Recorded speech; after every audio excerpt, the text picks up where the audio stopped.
오늘 우리가 계속해서 13번째 순서로 하이에커의 노예의 길을 노예의 삶을 살지 않기 위해서는 우리가 어떻게 해야 할 것인가 13번째 이야기를 나누려고 합니다.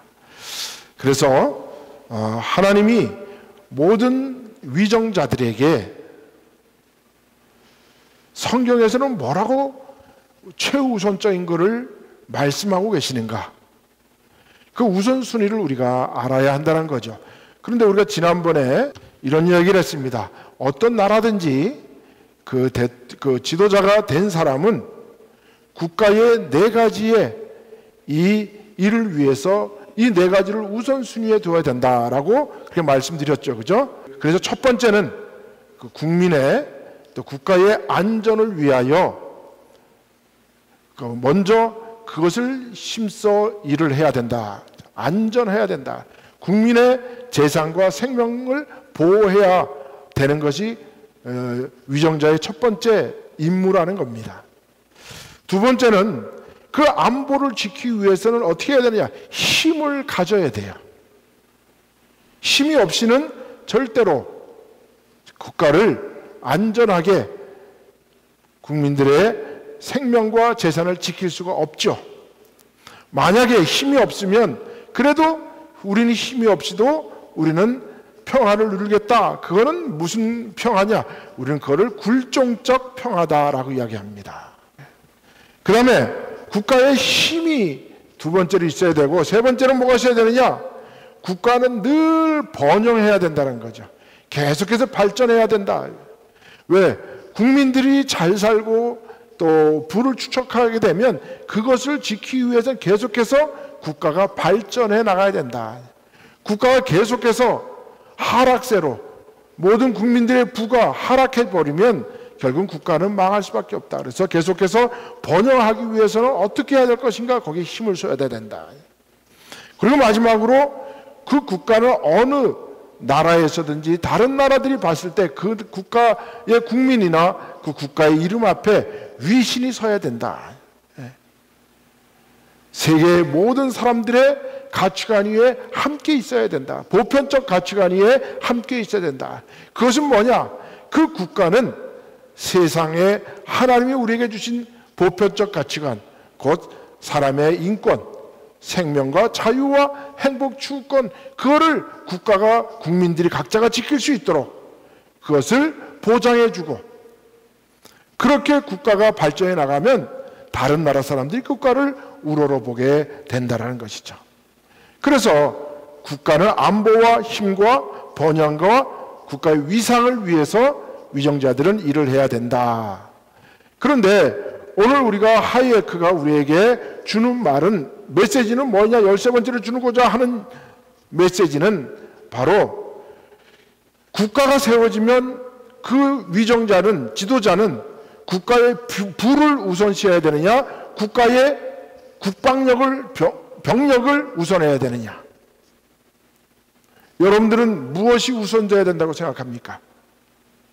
군사의 힘을 먼저 길러야 되느냐? 아니면 모든 국민들이 잘 먹고 잘 사는 부를 먼저 우선시해야 되느냐? 이 두 가지를 우리가 명제를 놓고 봤을 때 무엇을 우선순위로 두느냐에 따라서 그 국가의 위상은, 그 국가의 위력은 땅과 하늘과 땅과 같은 차이가 난다는 거예요. 그래서 우리 하이에크는 어떻게 무엇을 우선순위에 둬야 되느냐, 그거에 대해서 오늘 우리가 알아보려고 하는 거예요. 그런데 오늘 성경의 말씀은 우리가 지난주에 이 성경 부와 권력에 대해서 이야기하려다가 하나님이 격동하셔서 하나님의 격동에 대해서 우리가 지난주에 한번 알아봤어요. 그죠? 예.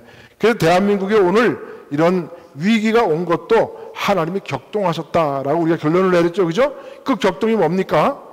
하나님이 위정자들을 격동시키셔서 우리 대한민국이 잠자는 것을 깨어나게 하셔서 하나님이 대한민국을 통해서 이루고자 하시는 그 뜻, 그 구속사를 이루고자 하시는 것이 있는데 그것이 무엇이냐? 그거는 다른 것이 아니라 우리 대한민국의 위상을 높이셔서 온 세상에 복음이 전파되는데 기점이 되게 하려고 그러는 거죠. 우리 그것을 알아야 되는 거죠. 그러기 위해서는 우리 국가가 부를 먼저 축적해야 되느냐, 아니면 군사력을 먼저 쌓아야 하느냐. 그런데 오늘 보세요. 왜 오늘 다윗이 오늘 하나님 앞에 오늘 벌을 받게 되는지. 하나님은 분명히 국민들을 먼저 배불리고 잘 살게 하게 하시기 위해서 다윗에게 뭐라고 이야기하느냐. 이스라엘 백성들이 왕을 세워달라고 할 때 우리 신명기 17장에 보면 뭐라 그랬습니까? 왕이 세워질 때 조건이 있었죠? 그 중에 가장 중요한 것이 첫 번째가 뭐였냐 하면 이스라엘의 12 형제들 가운데 세워라 그랬죠. 그죠? 왕은 뭐를 많이 두지 마라? 말을 많이 두지 말아라. 그 말은 그 당시에 구약시대에는 이 말이라는 것은 무엇이냐? 그 군대의 힘을 의미하는 거라 그러죠. 그리고 왕은 또 뭐를 많이 두지 마라? 궁 안에 금과 은을 많이 두지 말아라. 거기에 신경이 쓰이면 백성들을 착취하게 되고 백성들의 그 세금을 많이 받게 되고 그러면 국민들이 살기 어렵게 된다. 왕은 아내를 많이 두지 말아라. 아내를 많이 두지 말아라. 왕이 아내를 많이 두면 백성을 보살피는 정사에 힘을 쓰는 것이 아니라 주색 잡기에 날이 새는 줄 모르다 보면 국가는 파탄나게 된다는 거죠. 이 세 가지가 아주 중요한 것이죠. 근데 그 중에 첫 번째가 뭐라 그랬습니까? 군사력을 많이 두지 말아라. 우리 직접적으로 말하면 말을 많이 두지 말라라는 말은 군사를 믿지 말으라는 뜻이에요. 왕이 군사를 믿게 되면 병력을 믿게 되고 군사력을 믿게 되면 왕이 그 다음부터는 하나님 앞에 매달릴까요? 안 매달리죠. 하나님의 힘을 빌려서 살아야 하는 백성들이 이스라엘 백성들인데 하나님의 힘을 안 믿고 오히려 군대의 힘을 믿게 되면 그 나라는 망하게 된다는 것이 오늘 다윗을 통해서 하나님이 우리에게 보여주고자 하시는 메시지라는 거예요. 자, 그런데 오늘 제가 여러분들에게 한 가지 물어보겠습니다. 오늘 우리가 성경을 읽었어요. 근데 거기 뭐라 그러냐면 3절에 이렇게 이야기합니다. 이제 다윗이 군대장과 요압에게 너는 가서 군대 숫자를 세워라 그랬죠. 군대 숫자를 세라 그랬더니 그러면 여기서 요압은 다윗의 그 요구에 명령에 네 알겠습니다 하고 즉각 그 명령에 복종했을까요? 아니면 왜 왕이요? 왜 하나님은 군대 세지 말라 그러는데 왜 세라 그럽니까? 이런 태도였을까요? 그 요압 군대장관 요압은 하나님의 뜻을 알았어요. 그래서 오늘 뭐라고 오히려 왕에게 이야기하냐면 내 주 왕이여 어찌하여 이런 일을 나에게 시키십니까? 왜 이런 일에 기뻐합니까? 왜 군대 숫자를 세는 걸 기뻐합니까? 라고 이야기를 하죠. 그러면서 뭐라고 이야기합니까? 하나님이 군대의 수를 우리가 세지 않더라도 하나님이 군대를 지금보다 100배나 더 힘세게 할 수도 있는 건데 하나님을 믿으면 군대의 수도 100배가 힘이 세질 건데 뭐하러 군대 세자십니까? 이런 뜻이에요. 그런데도 오늘 다윗 왕은 요압 군대장관 요압에게 재촉을 해서 빨리 가서 내가 시키면 시키는 대로 하지 왜 말이 많냐 하고 재촉을 해버렸다는 거예요. 그러니까 할 수 없이 요압이 가서 군대 세트를 세웠더니 어떻게 됐습니까? 전 군대 수가 80만 명인데 유다 군대가 50만 명, 그 외의 군대 수가 30만 명, 그래서 80만 명으로 셌다. 자, 그렇게 되면 이제 다윗은 이렇게 생각했어요. 우리 군대가 80만 명이야. 80만 명이면 어마어마한 군대죠. 우리 대한민국 군대가 지금 몇 명이죠? 60만이라 그러죠. 근데 실제로는 50만 명도 안 되죠. 지금 이제 군대를 숫자를 계속 줄이기 때문에 왜 모든 무기들이 기계화되기 때문에 그렇게 숫자도 많이 필요 없습니다. 자, 그렇다면 이 당시에 80만은 어마어마한 군대예요. 그러면 이제 다윗은 왕으로서 어떤 힘을 믿을까요? 하나님의 보이지 않는 하나님의 힘을 믿을까요? 눈에 보이는 군대의 수를 믿을까요? 다윗은 당연히 군대의 수를 믿으려고 그랬죠. 그래서 오늘 하나님 앞에 벌을 받게 되는 거예요. 자, 우리가 이거를 이렇게 의미를 생각해 본다면, 하나님이 다윗에게 군대 숫자를 세지 말라라는 뜻은 결국은 뭐예요? 그거는 군대의 수는 내가 알아서 할 테니 너는 무엇에 힘쓰라. 백성들이 편안히, 백성들의 안전, 백성들의 생명과 재산을 지켜주는데 백성들이 배불리게 잘 살 수 있도록, 거기에 백성들의 부를 위해서 먼저 힘쓰라는 그런 뜻을 우리는 여기서 찾을 수가 있다는 거죠. 그럼 우리가 하이에크가 얘기하는 대로 부가 먼저냐 권력이 먼저냐? 여러분 그럼 답을 얻으셨죠? 하이에크가 우리에게 주는 해답은 뭡니까? 국가는 먼저 국민들의 부를 먼저 키워라는 뜻이에요. 그 부를 키우면 군대의 힘은, 권력의 군사의 힘은 저절로 커진다는 것을 우리에게 가르쳐주고 있다는 겁니다. 자, 그것이 진짜 그런지 아닌지 한번 우리가 살펴보십시다. 오늘 하이에크는 우리에게 이렇게 얘기합니다. 부와 권력, 이 중에서 무엇이 우선일까? 자, 그런데 지금까지 우리 인류의 역사를 보면 국민들의 복지와 국민들의 안전과 국민들의 재산을 키워주는 거기에 힘쓰기보다 모든 지도자들은, 모든 나라의 왕들은 국가의 힘에 먼저 힘을 쏟았다는 거예요. 그것이 대표적인 게 어디냐?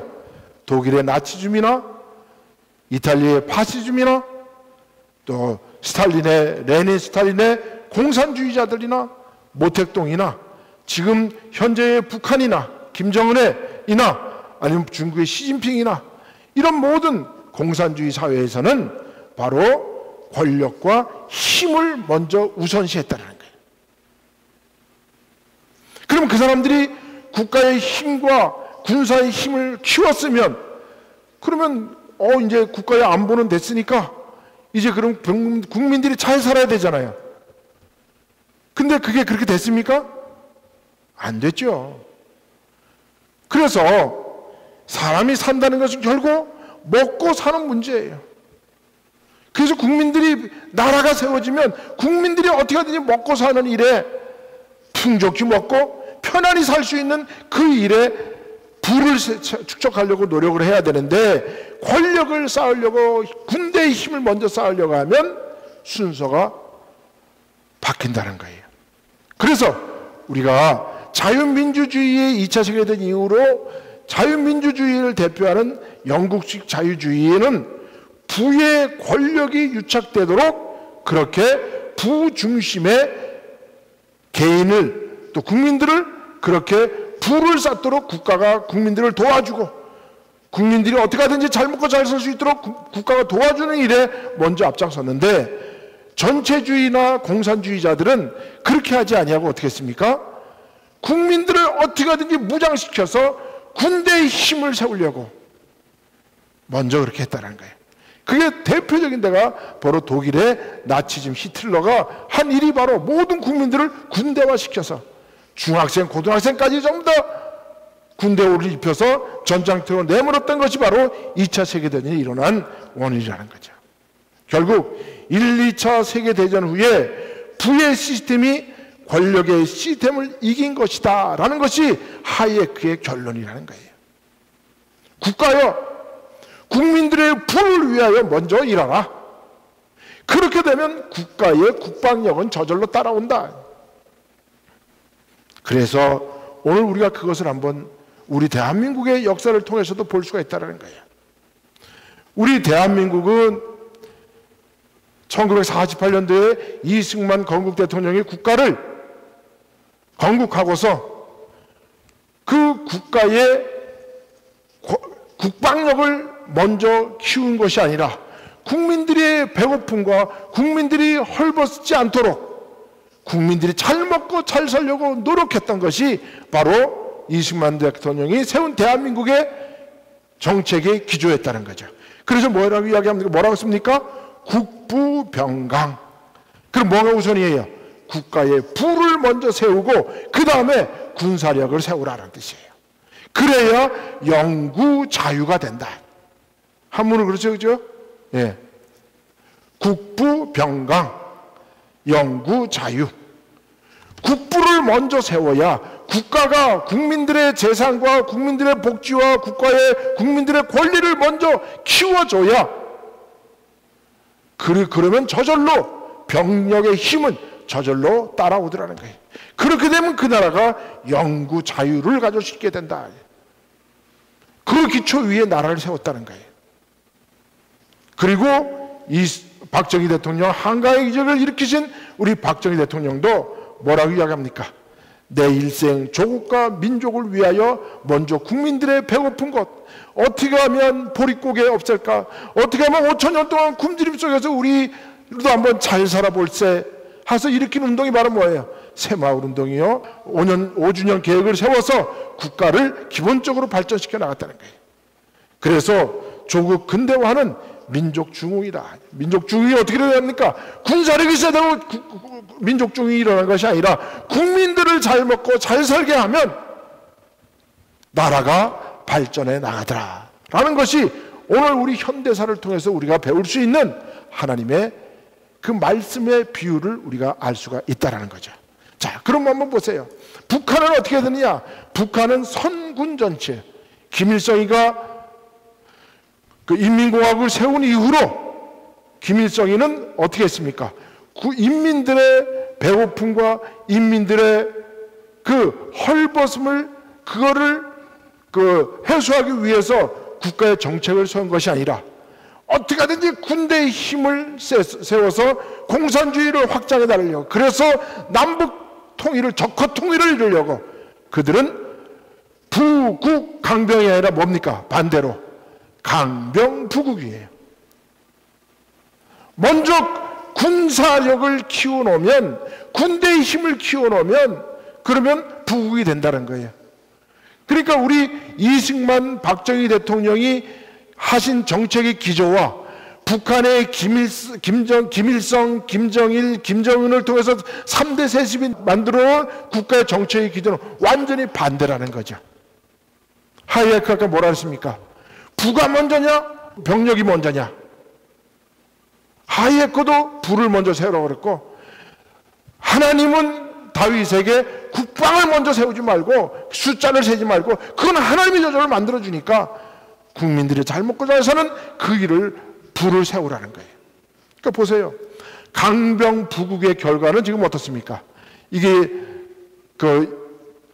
우주정거장에서 지구의 대한민국의 지도를 갖다가 캄캄한 밤에 이렇게 사진을 찍었더니 어떻게 됐습니까? 북한은 완전히 깜깜한 어둠 속이야. 왜? 전기가 부족해. 국민들이 못 살아. 밥 먹고 살기도 부족한데 어떻게 불을 켜해? 밤에 전기가 들어와도 엘리베이터도 안 돌아가. 전기도 하루에 2시간 들어온대요. 아파트를 높이 세워놨는데 엘리베이터가 없으니까 맨날 사람들이 걸어서 올라가야 돼. 물도 안 들어가지고 맨날 밥할 때 되면 바켓을 들고 10층, 20층을 내려와가지고 물 팔고 올라가. 그러니 밤에 북한을 찍으면 이렇게 캄캄하게 보이는 거예요. 그럼 남한은 어떻습니까? 낮과 밤이 구별이 안 돼. 낮에도 환한데 밤에도 화려해. 그럼 무엇을 결과합니까? 국가를, 국민들을 부여하게 하니까 강병이 일어나더라는 거예요. 그러면 박정희 대통령께서 70년대 유신헌법이 일어나니까 사람들이 그 뜻을 모르고 젊은이들이, 학생들이 맨날 가서 데모하는 거예요. 데모. 예, 유신 철폐, 유신 반대. 그리고 월남에 군대 보내니까 월남 군대 파병 반대. 경부고속도로 뚫으려니까 그 반대했던 사람들은 그 부르도저 앞에 가서 들어누워. 그러면서 뭐라 그랬어요? 우리나라가 왜 고속도로가 필요하냐? 고속도로 만들어 놓으면 권력 있는 자들이 옆에 색시 끼고 자가용 타고 다니면서 흥청거리고 다니려고 이 국가 이거 만드느냐? 그러나 박정희 대통령이 그런 것에도 무릅쓰고 경보적도를 닦았어요. 그리고 젊은 학생 대표들을 불렀어요. 그리고 뭐라 했습니까? 임자들이 원하는 게 민주주의지, 민주화지. 그래, 민주화도 좋아. 그러나 국가가 부유해지면 민주주의는 저절로 오는 거야. 명언이에요. 예, 그렇습니다. 국민들이 배가 부르고 그리고 풍족해지면요, 민주주의는 저절로 오게 돼 있어요. 그래서 민주주의는 순서예요. 제일 먼저 유럽이 민주주의가 될 때 국민들이 약 한 1인당 GDP가 3,000불 정도 되면 노동운동이 일어나요. 그리고 8,000불이 되면 민주화를 요구하는 운동이 일어나요. 근데 요즘은 이제 한 10,000불까지 올라갔다 그래요. 그러니까 중국이 지금 인민들이 어느 정도 이제 부가 축소되니까 한 GDP가 10,000불 정도 되니까 중국이 막 민주화 운동이 일어나는데 공산당이 그거를 막고 있는 거죠.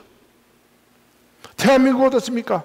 이승만을 이어서 박정희 대통령이 이룬 그 한가의 기적을 통해서 국가가 부유하니까 지금 우리 국방력이 세계 몇 위예요? 5위예요, 5위. 4위까지도 가려고 그런대요, 지금. 러시아, 우크라이나 전쟁을 보니까 러시아 별거 아니야. 탱크 가다가 다 서버려. 요즘 탱크가 다 망가져가지고 러시아하고 그 우크라이나 전쟁에서 러시아 군사들이 오토바이 타고 전쟁을 하러 다니는데 왜? 장갑차가 다 부셔지고 탱크가 다 부셔져가지고. 그러니까 한국이 어쩌면 이번 기회만 잘 넘어가면 미국 다음으로 군사력이 세질 수도 있는 그런 절호의 기회를 지금 우리가 놓치고 있으니까 안타까운 거예요. 무슨 결과입니까? 강병 부국입니까? 부국 강병입니까? 부국 강병입니다. 대한민국이 부국 강병을 이루기 위해서 어떻게 했습니까? 자유민주주의를 선택하고 시장경제를 선택하고 그래서 이 빨간 공산주의를 이 조그만 대한민국이라는 땅덩어리가 이 공산주의를 막았기 때문에 공산주의가 더 밑으로 안 내려가요. 만약에 대한민국이 여기서 뻘겋게 남한까지 공산주의가 됐으면 어떻게 됐을까요? 일본도 빨개지죠. 그걸 갖다가 도미노 이론이라 합니다. 도미노 이론. 도미노 이론은 뭐냐? 공산주의가 도미노 게임하면 옆에 떨어지면 떠르륵 떨어지는, 쓰러지는 거 있죠? 그게 바로 뭐냐면 옆에 나라가 공산화되면 그 옆에 나라도 저절로 공산화된다는 이론이 도미노 이론이에요. 그러니까 우리가 북한 38선에 휴전선 위에 공산주의가 들어있어요. 우리 남한의 공산주의는 시간 문제야.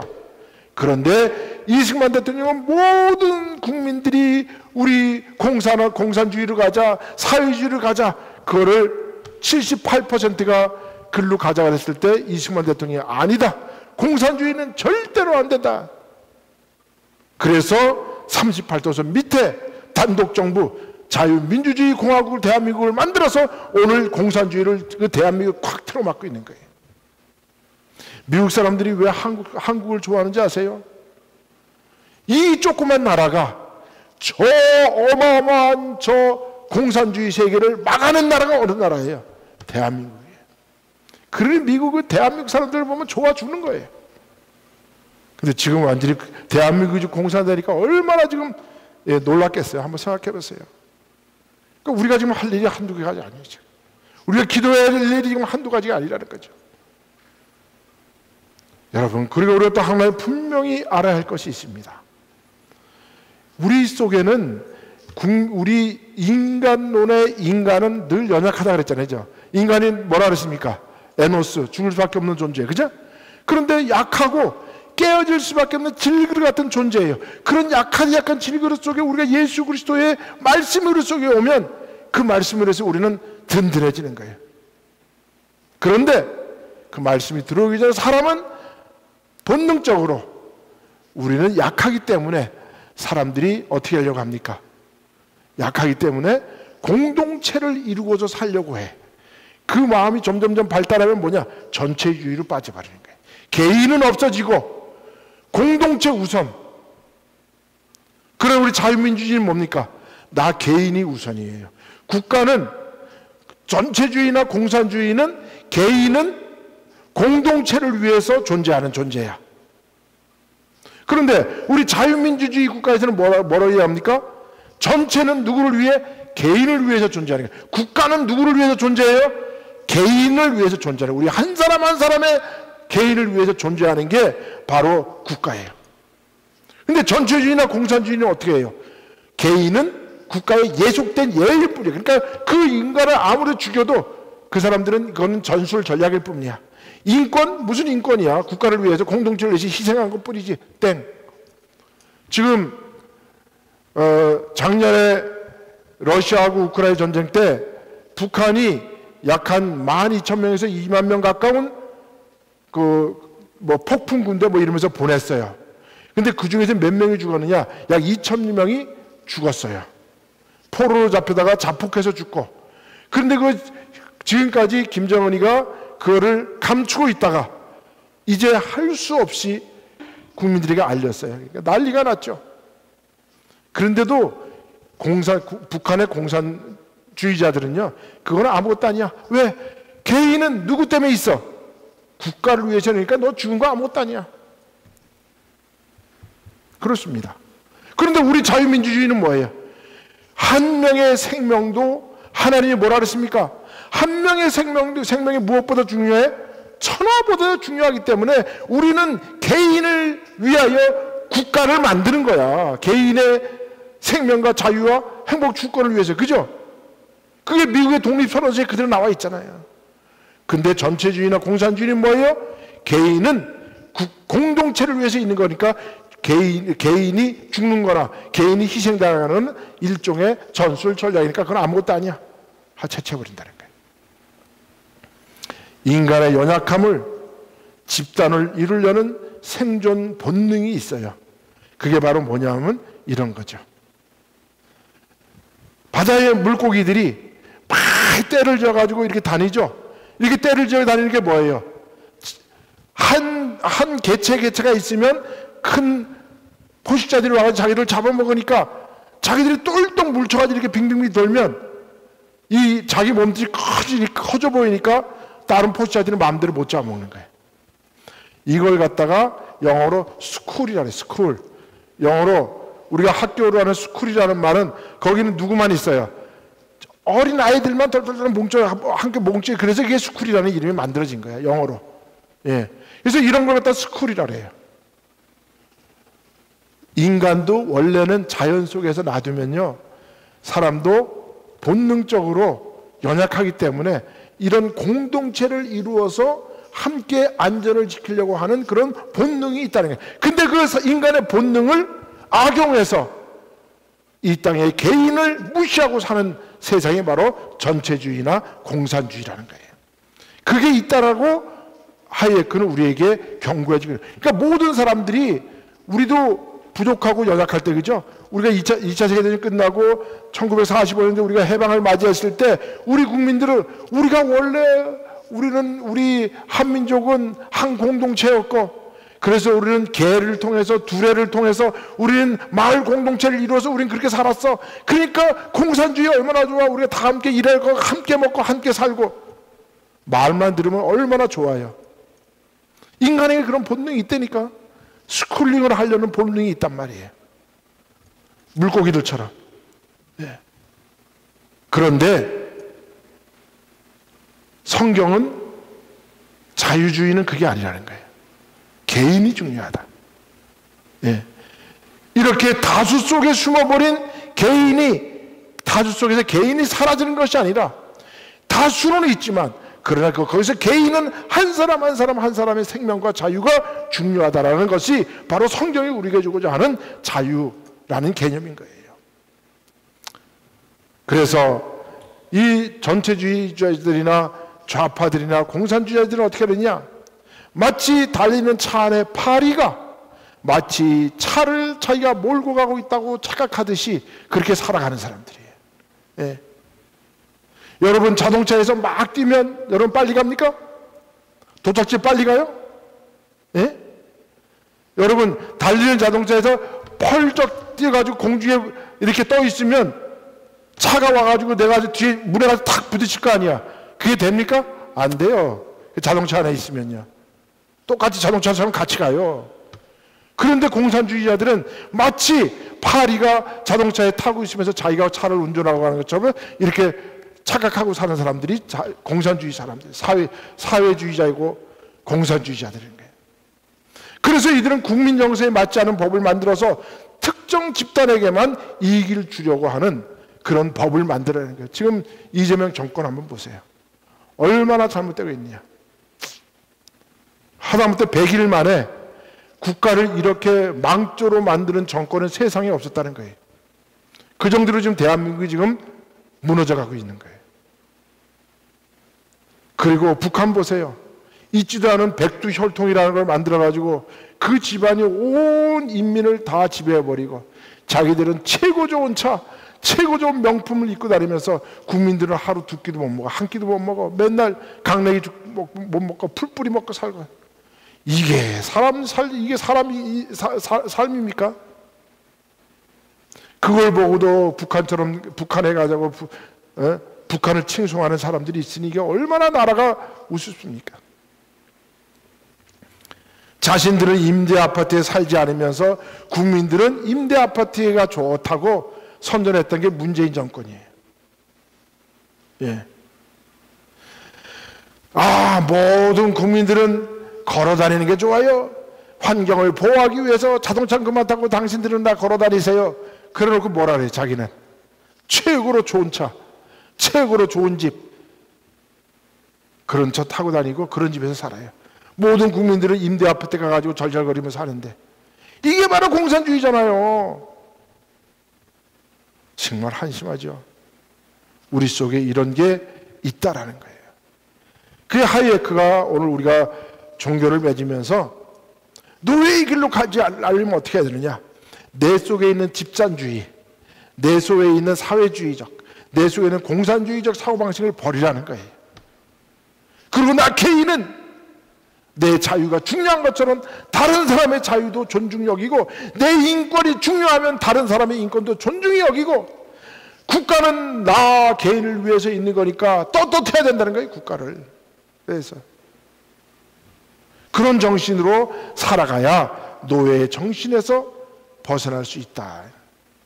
그래서 우리가 이제 13번째까지 하이에크 우리에게 제시하는 노예로 살지 않기 위해서, 노예의 길로 가지 않기 위해서 우리는 자유의 길로 가야 되는데, 자유인이 되어야 하겠는데, 그동안 여러 가지를 생각해 봤습니다. 여러분들이 그 기본은 이거예요. 자유민주주의의 기본 질서 8가지. 예.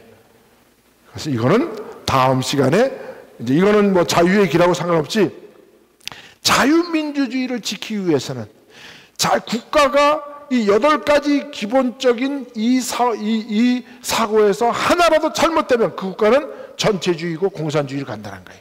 이 8가지. 이 모든 자유주의, 민주주의 국가는 이 8가지가 딱 기둥으로, 토대로 서 있어야 그 국가가 안전하다는 건데, 이 8가지 중에 하나라도 잘못되면 그 국가는 병든 국가라는 거예요. 이건 우리가 다음 시간에 한번 보도록 그렇게 하겠습니다. 13번째까지 우리가 노예의 길로 가지 않기 위해서는 내 개인이 중요하고 하나님이 내게 주신 인권이 중요하고 생명과 자유가 중요한데, 그 모든 것이 다 어디에 있다? 성경의 말씀으로 있더라. 성경을 바로 읽으면 공산주의가 될 수가 없어. 그 증거가 뭐냐? 이승만 대통령이 1917년에 러시아 제정 러시아가 무너지고 소비에트 공산주의가 만들어져요. 공산당이 볼셰비키 혁명에 의해서. 그래서 공산당이 마르크스 레닌주의에 의해서 공산주의가 만들어지거든요. 1917년. 그런데 1923년도에 이승만 대통령이 박사학위 받고 한국 갔다가 한국에 가가지고 YMCA 운동을 일으키고 다시 일본 사람들에게 쫓겨서 미국으로 들어와가지고, 미국 어디로 가냐? 하와이에 가요. 하와이에 가서 태평양 잡지에 글을 기고하면서 공산당은 이래서 안 된다. 6가지의 공산당, 당부당이라는 그런 그 글을 써요. 그럼 한번 생각해 보세요. 오늘처럼 인터넷이 발달하고 신문이나 이런 것들이 발달하면 저쪽 나라가 무슨 일이 벌어지면 우리가 알잖아요. 그죠? 오히려 지금 한국에 있는 사람들이 미국에 있는 우리보다 미국 소식을 더 빨리 알려. 왜? 인터넷이 있으니까. 근데 그때는 책도 제대로 발달하지 않았고 인쇄도 저 왔다 갔다 못하죠. 신문 방송 왔다 갔다 못하죠. 겨우 해봐야 무슨 그 전보를 통해서 알고 막 이럴 때잖아요. 그런데 어떻게 6년 만에 이승만 대통령은 공산당은 안 된다라는 그런 글을 썼을까? 제가 이승만을 연구하면서 그거에 대한 굉장한 퀘스천을 가졌어요. 1923년이면 얼마나 이 세상이 어두울 때입니까? 그런데 어떻게 그 한국에서 태어나신 분이 미국에 와가지고 공부 좀 하셨다고 공산당은 안 된다는 거예요. 그렇다고 미국의 공산주의가 무슨 일어나긴 했었지만, 공산당들이 있었지만, 그렇게 넓게 퍼지지 않을 때였거든요. 그런데도 불구하고 이승만 대통령은 공산당은 안 된다라고 얘기를 하는 거예요. 저는 그 해답을 어디서 찾았느냐? 성경을 제대로 읽으면, 성경을 제대로 이해하면 공산주의는 발을 붙일 수가 없어요. 결론은 그겁니다. 예. 왜 오늘날 교회들이 작용화됩니까? 왜 오늘날 한국에 교회가 저렇게 많은데 한국이 지금 공산은 일보 직전에 가 있습니까? 성경을 잘못 읽었기 때문에 그래요.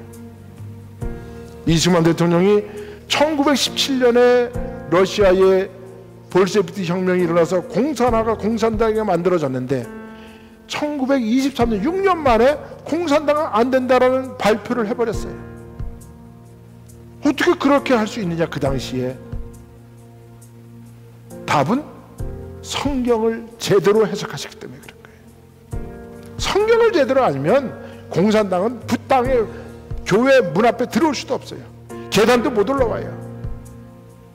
어쨌든 우리는 노예의 삶을 살지 않기 위해서 우리가 어떻게 살아야 할 것인가, 그 해법을 제시한 이 하이에크의 책을 우리가 한번 제대로는 아니지만 쭉 한번 살펴보면서 우리가 자유를 어떻게 누릴 것인가.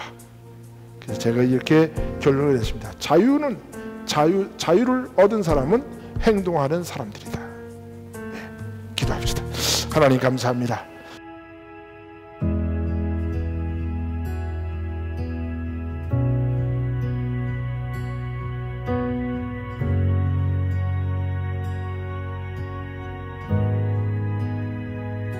주님 놀라우신 길을 만드는